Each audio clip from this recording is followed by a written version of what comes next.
This is a Cyclone Shredder Flail Mower. Some nice features about this mower is obviously the hitch system. Gives you a nice even lift.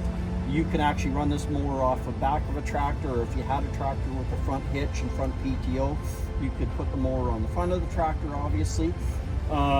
It's 540 PTO, hydraulic side shift, has a real nice extended side shift. Probably, I haven't measured it, probably in around 16 to 18 inches. Nice heavy axle, heavy hammers. We're going to have some pictures of that as well. And this is one of our go-to mowers. It'll do grass, it'll do trees up to a certain size, molehills, thistles, you name it. Get out there and get your work done. Really easy to work with, nice and smooth. We had it running at 540 and hardly any vibration at all, if any. So real nice little mower. Comes in, currently we have 200 centimeter and 220 centimeter, but we're going to basically have these from 4 feet all the way up to the 220, which is about 7.5 feet. So that's the Cyclone. So as far as if you were to purchase a mower like this, a couple of things that you want to be mindful of. They do come with all the oil and everything in them. They come greased, but you will want to adjust the height shoes on the mower so that you get the proper cutting height. Always a good idea to start with the shoes a little bit lower so that you're cutting a little bit higher, just to be on the safe side. You can also adjust the rear roller. It has a nice large roller on the Cyclone, but you do have a couple of height adjustments for that.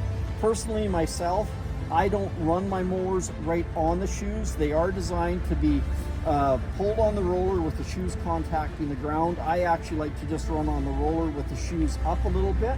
That way I can control my cutting height with my 3-point hitch lever, and you don't have the possibility of having the shoes skive into your turf when you're turning. These mowers will follow the tractor around very nicely because the rear roller is quite rounded, so there's no issues there whatsoever. Other than that, the grease zerk on the rotor shaft, this one, and of course one on the end, outboard end, you want to keep those greased up, I would say every 5 or 6 hours, 3 or 4 pumps for sure.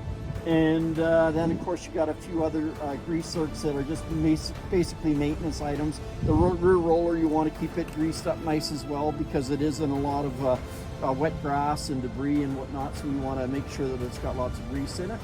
So as far as a bit of light oil on them, there are other people that don't put anything on them because they say the oil or the grease is a bit of a magnet.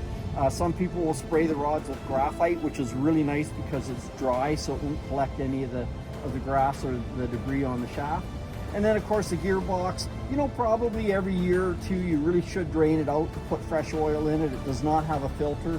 But the biggest thing is every year check your levels, make sure your slip clutch is set properly, make sure your PTO shaft is sized properly for length so that it's not going to come apart, or in even a worst case scenario, collapse on you and try to push the PTO shaft through your tractor or through this gearbox on the mower.